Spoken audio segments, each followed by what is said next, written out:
And to culture wars, and the biggest culture war of this year, maybe of this decade, this racist theory. One victim has been comedian Chris Lilley, who's now had 4 of his shows removed by Netflix because he played some characters in brownface, shows like We Can't Be Heroes and JONAH from TONGA. In fact, Lilley was then accused by Philippe May of basing the JONAH character from him from when he appeared in a 2004 ABC documentary about disadvantaged school students. This felt angry, exploited, and this was all racism to Tongans. Well, was it? I don't know. It's becoming legally dangerous to even discuss this, let alone disagree, so please watch while it's still allowed. Lilley has now responded, not by saying anything at all, but by posting on Facebook the kind of scenes banned by Netflix, including him as JONAH from TONGA. When I was little, my mum said that she could tell I was the best kid.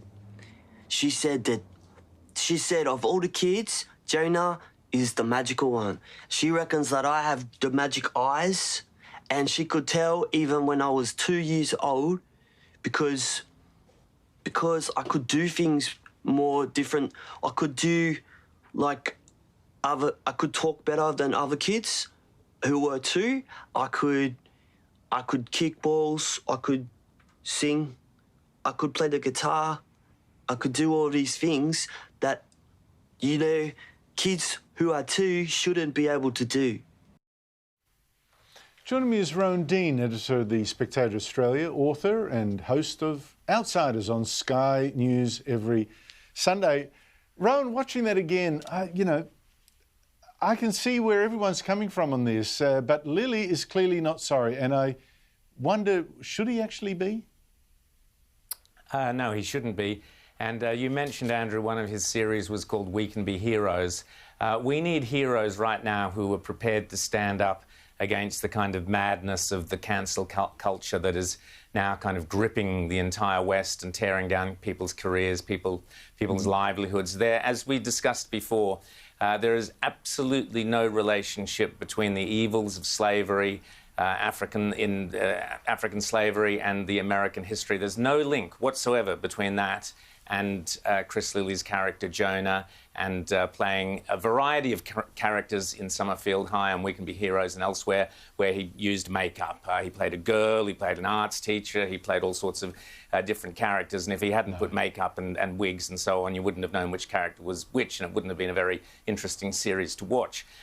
So there's no connection between that. So anyone who tells you that is connected to slavery is lying. They're telling you an untruth. So what we're actually talking about, Andrew, is this insanity of this fierce determination to destroy people's careers if you can any way link them to some kind of reference that could be made to African-American slavery. Let's put aside the entire question, which I think is a bigger question, is why we're not talking about the people who were slaves in Germany, in Nazi Germany 50 years ago, from Jewish slaves, Eastern European slaves, Polish slaves. Why we're not talking about them? Do they not matter? As their children are still alive. Many of them, some of them are still alive. They don't matter at all, apparently, but we care about people some 400 or 500 years ago. I don't understand that. But back to Chris Lilley, he is a hero. He is a hero for preparing to stand up to the howling lynch mob and say, no, no, no, no. This is one of my characters. I'm proud of the characters I created. Now, he's not saying anything, but simply the act of putting that character back out there. And by the way, it's an utterly brilliant scene. And I would urge anyone to go onto Facebook and watch it. It is pithy, it is funny, it is tragic, it embodies all the characters that JONAH had. And it's a really, really great scene to watch. But I would urge people to watch it. And good on Chris Lilley for standing up and saying, here's my work. On that, I totally agree. What I'm saying is, watching that, I can see that some people, that's, is making fun of Tongans, or is saying all Tongans are stupid. Well, I can see how they might think that. I don't think that's what he's aiming to do. Quite the opposite. I think he's making a very interesting character study, and I feel some sympathy and empathy for the character, in fact. And my point is, whatever you think, one way or the other, banning it, is that really how we react? Shouldn't we discuss? Absolutely. And I'm sorry, you can look for offence wherever you find it.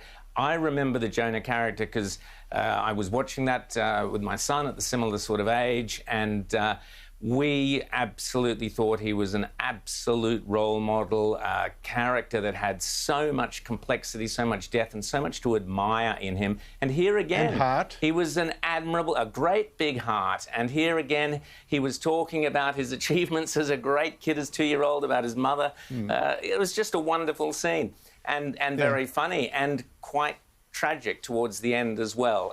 So many layers there. Yep. Exactly. We are the poorer for it.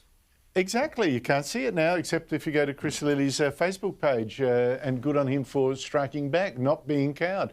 You know, but absolutely. Like I was saying, a frank discussion of this stuff is becoming so hard now. It's going to be career-ending.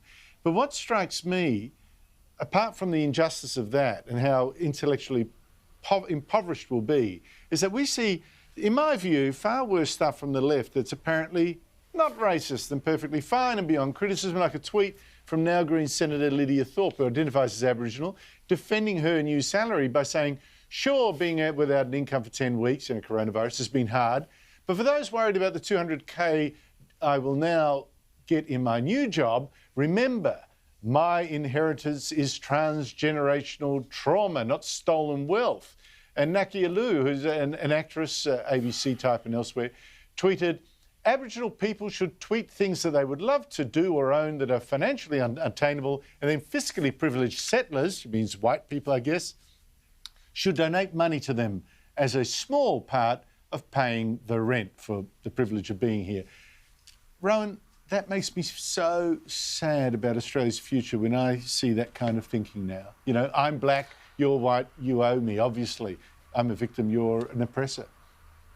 Yeah, sad is a good response to that. I think there should be some anger in that response as well, because let's not forget, this is the result of left-wing teaching in our schools, our education system. You can argue with the specific comments of each of those individuals, the sheer hypocrisy of the wealth that they enjoy and the privilege they enjoy. If you want privilege, correct, look at those two, both of them. One of them an ABC, on the ABC payroll, who's had plays, movies, TV series, stand-up comedy acts. She's been a huge success. So, sorry, at what point do we stop apologising for what European civilization brought to the children, grandchildren, great-great-grandchildren of the original indigenous people who were here when settlement arrived? At what point do we stop apologising for everything? But and what point do people say, hang on, we did well out of this? But also the we talk versus the I talk. You know, absolutely. Like she's part of a class of people, and therefore a white person who might be really poor and from a broken family and all that kind of stuff, and you know, never got a break and's got cancer, they still owe this Lydia Thorpe and her $200,000 a year because she's black. And I don't think that's right. I think we should judge people as individuals. Rowan, in Britain, one of the oldest churches, St Albans Cathedrals, decided to replace images of a white Jesus with an African one, not even a Middle Eastern one, a Levantine or something like that. A Black Lives Matter version of Leonardo da Vinci's Last Supper with Jesus as an African prophet. Your reaction? Well, it's plain silly. Look, put up whatever paintings you want, do whatever drawings you want, fantastic. Art is an expressive need. You know, is supposed to inspire. Some great works of art inspire reverence, inspire awe, inspire maybe religious feelings. This work of art inspires laughter, which is a great emotion as well. But it's a comical piece of art. For its inherent logic, if you like, the logic within it is that, oh, well, hang on, perhaps 2,000 years ago, Jews looked more West African than they did Middle Eastern. Maybe, I don't know, I wasn't there. So in order to do that, they've got a Jamaican male model, but the inherent logic is weird. Jamaican, so from presumably, probably, his ancestry probably is from the Gambia or somewhere on the Horn of Africa or West Africa. Nowhere near the Middle East, nowhere near the Middle East. Nowhere near it. It's racist against Jews. They've been suddenly written out of this story. Precisely. Rowan Dean, thank you so much indeed.